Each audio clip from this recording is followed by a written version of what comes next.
Assalamualaikum warahmatullahi wabarakatuh.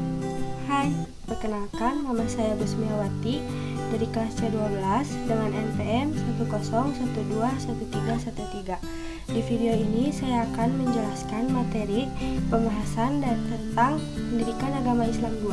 Selamat menonton. Pembahasan yang pertama, hajatul insan ila rasul atau kebutuhan manusia kepada rasul. Al-insan atau manusia adalah ciptaan Allah yang diberikan banyak kelebihan dan keutamaan dibandingkan dengan makhluk Allah yang lainnya. Di antara kelebihan manusia adalah fitrah, agama Allah yang dijadikannya kepada manusia sesuai dengan fitrahnya. Secara terminologis, konsep manusia terdiri dari tiga, yaitu Al-insan, Al-bashar, Bani Adam atau anak Adam, dan Syuriat Adam atau keturunan Adam. Jika ditinjau lebih jauh dan dianalisis secara mendalam, maka penggunaan kata al-insan mengandung dua dimensi, yaitu dimensi tubuh dengan berbagai unsurnya dan dimensi spiritual, ditiupkan rohnya kepada manusia. Harmonisasi kedua aspek tersebut mengantarkan manusia sebagai makhluk Allah yang unik dan istimewa. Namun manusia juga memiliki keterbatasan, seperti gelisah dan tergesa-gesa, gembira dapat nikmat, susah bila dapat cobaan, kikir, resah, dan gelisah. Karena itu manusia diberikan potensi akal untuk mengembangkan seluruh potensi yang dimilikinya secara optimal. Fitrah yang ada pada manusia dapat menilai baik buruk tingkah laku masyarakat ataupun dirinya. Ini karena fitrah dimiliki oleh manusia semenjak ia lahir, baik dilahirkan oleh ibu bapak kafir ataupun jahiliyah. Kecenderungan yang baik senantiasa membawa manusia ke arah Islam, seperti pengakuannya kepada Allah Subhanahu wa Ta'ala sebagai Sang Pencipta. Fitrah dapat dijadikan sebagai saksi bagi segala perbuatannya. Fitrah manusia sudah dibekali oleh Allah dengan nilai-nilai yang dapat menilai suatu tingkah laku. Manusia menerima Allah sebagai pencipta.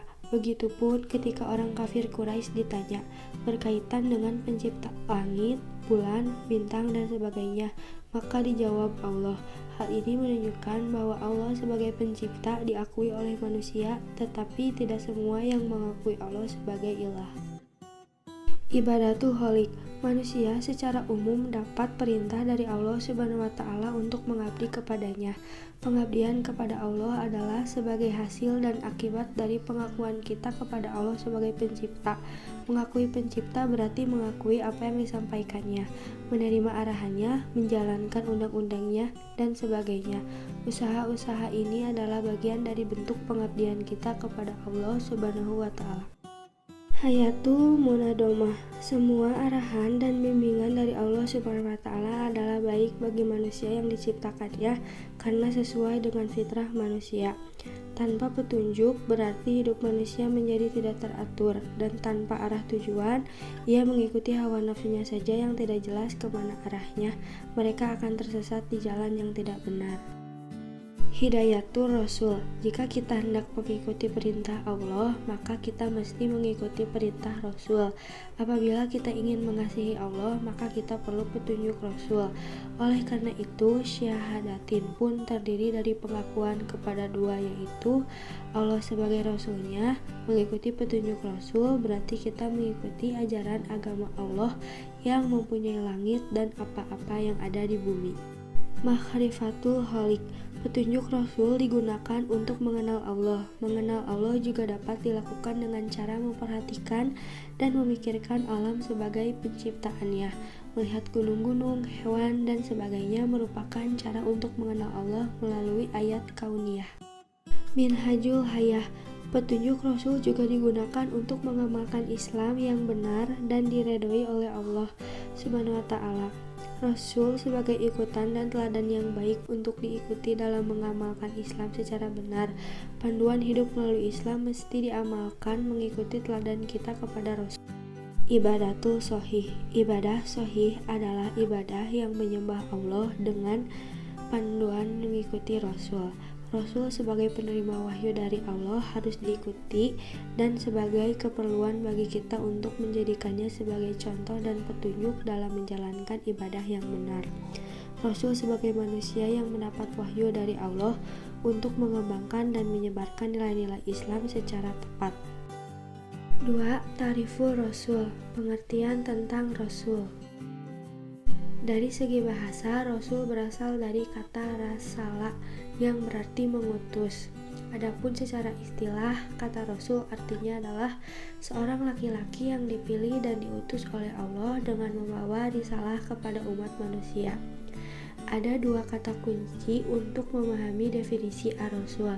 Yang pertama, hamilur risalah atau membawa dan menyampaikan risalah. Kedua, kuduatu fitat bikir risalah atau menjadi dakwah contoh bagi umat manusia dalam menjalankan ajaran yang dibawanya.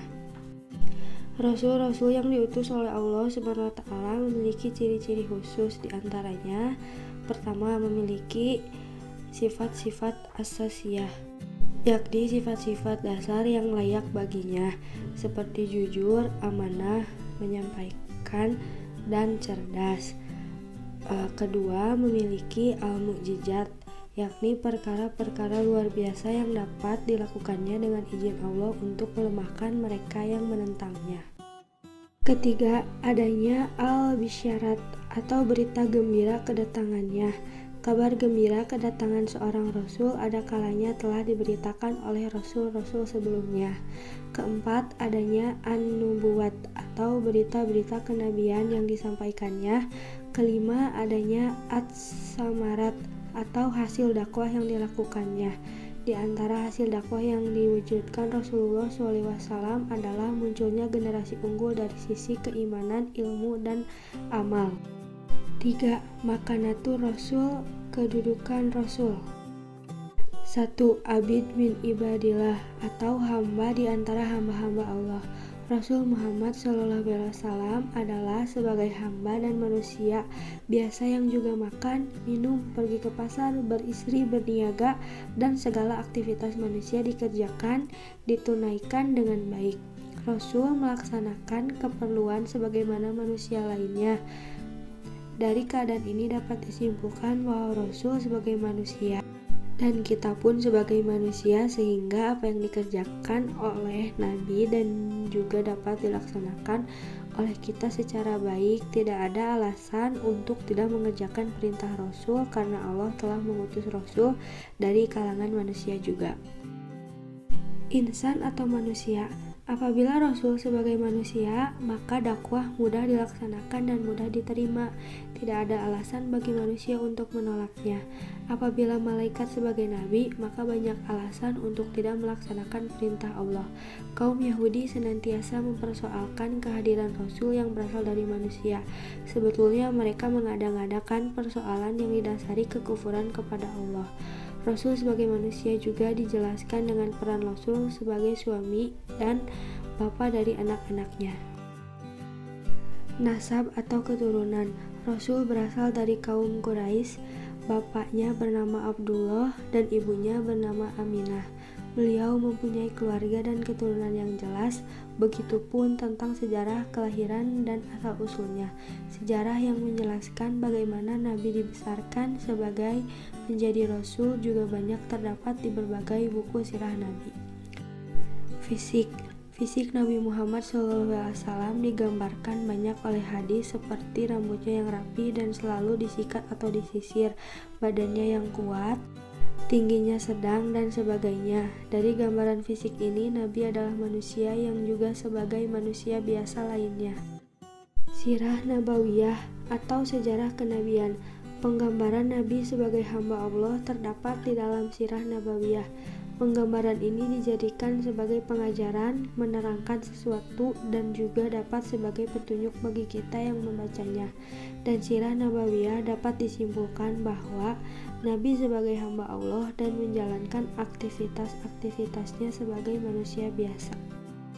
As-sunnah atau sunnah. Dari segi bahasa, sunnah berarti jalan. Maksud sunnah Nabi adalah segala sesuatu yang disebutkan dan diamalkan. Sunnah Nabi bernilai syar'i dan perlu untuk mengikutinya. Sunnah yang demikian dijadikan sebagai teladan dan ikutan. Sesuatu di luar itu boleh dilaksanakan, boleh juga tidak. Fiqhul Ahkam, fiqh hukum, peranan hukum atau aturan sebagai panduan membawa kita ke arah yang sempurna sangatlah diperlukan. Rasul dijadikan sebagai tempat ketaatan dan tauladan dan juga sebagai rujukan hukum. Rasul minal mursalin atau Rasul di antara Rasul-Rasul. Muhammad SAW selain sebagai hamba biasa juga sebagai Rasul yang mempunyai keutamaan dan ciri-ciri kerasulan. Muhammad seperti Rasul lainnya juga mempunyai mukjizat dan tugas-tugas mulia, walaupun Rasul juga seperti manusia yang akan meninggal pada saat tabligh risalah atau menyampaikan risalah. Rasul membawa manusia untuk mengabdi kepada ilah yang satu, yaitu Allah Subhanahu wa Ta'ala. Menyampaikan misi Islam dan memberikan contoh adalah aktivitas utama para rasul. Adaul amanah atau menunaikan amanah.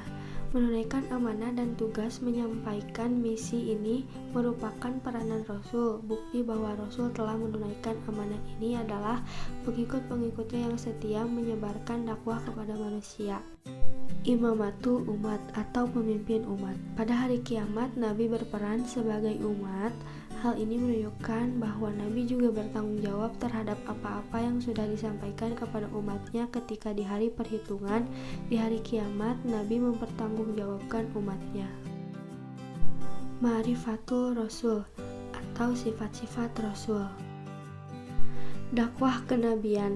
Al-Quran dan juga sirah banyak menjelaskan dakwah Nabi. Dari kedua ini muncul fiqh dakwah yang sesuai dengan realistis, tuntutan, keadaan, dan respon setempat. Misalnya, Allah menceritakan perjalanan hijrah Nabi bersama Abu Bakar yang berada di Gua Sur. Didapati banyak ular dan berbagai hewan yang berbahaya. Kemudian Nabi berkata, "Janganlah takut, sesungguhnya Allah bersama kami." Ayat yang menggambarkan dakwah ini menjadi fiqh dakwah bagi para dai saat ini, khususnya untuk memotivasi kita agar senantiasa berdakwah walaupun menghadapi banyak halangan dan rintangan. Sifat-sifat Rasul. 1. Al-Basyariyatul Kamilah atau kemanusiaan seutuhnya.